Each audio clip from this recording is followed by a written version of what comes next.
Okay, we're going to patch this hole right here.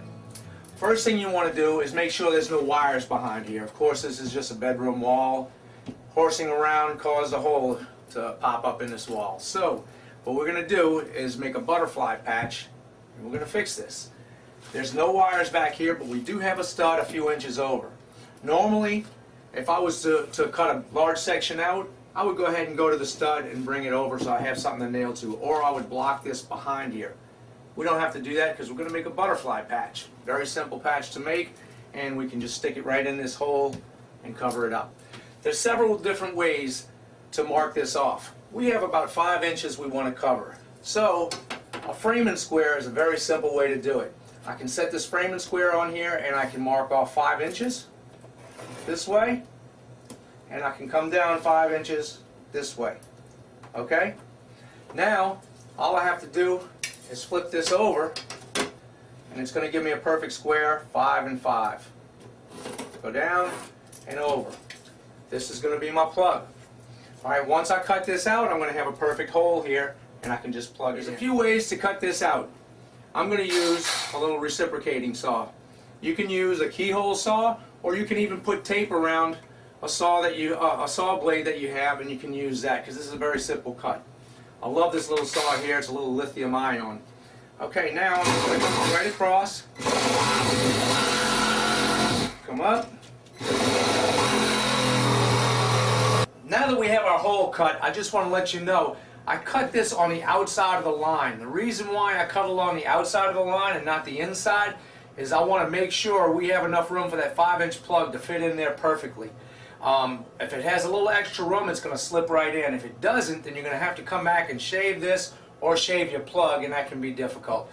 A few tools that I think you should have when you're cutting this sheetrock is a good drywall knife. I like this one because it has a rasp built into it. This is Striker Tools makes this. This is a Century Tracer XL. You can use any tape measure, but I'm going to show you some really neat features with this one. Also, you have a framing square, or a speed square, or even any type of straight edge. And don't forget some type of rug backer. This is very inexpensive. It's only a few dollars at your hardware store. It goes underneath the rug to keep it from sliding. So I like to put it under my workpiece, and it keeps it tight.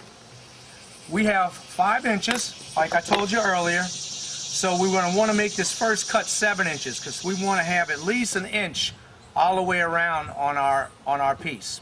Take my razor knife, I'll hold it on the end clip, and I just score a line. Now, all I have to do is break it and make my cut. I want to make this a 5-inch plug, so I want an inch at least all the way around. You can go up to 2 inches, but I at least get an inch, alright?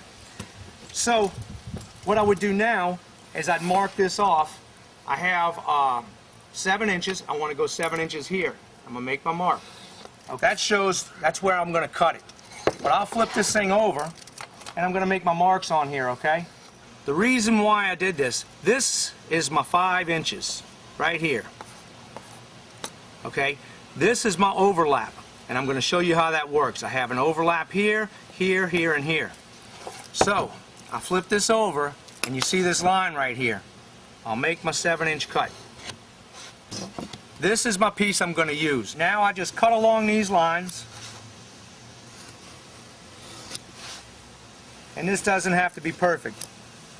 That just gives me something where I can break all of this away. You just pull it off from here and carefully do it without ripping the whole paper. That way you have this end really good. I just want to make sure you fully understand. To get this, all we did was mark a 1-inch line all the way around. So this was 7 inches by 7 inches. We came in an inch all the way around, which gives me a 5-inch center. This 5-inch center goes perfectly in this hole because this is 5 1/8.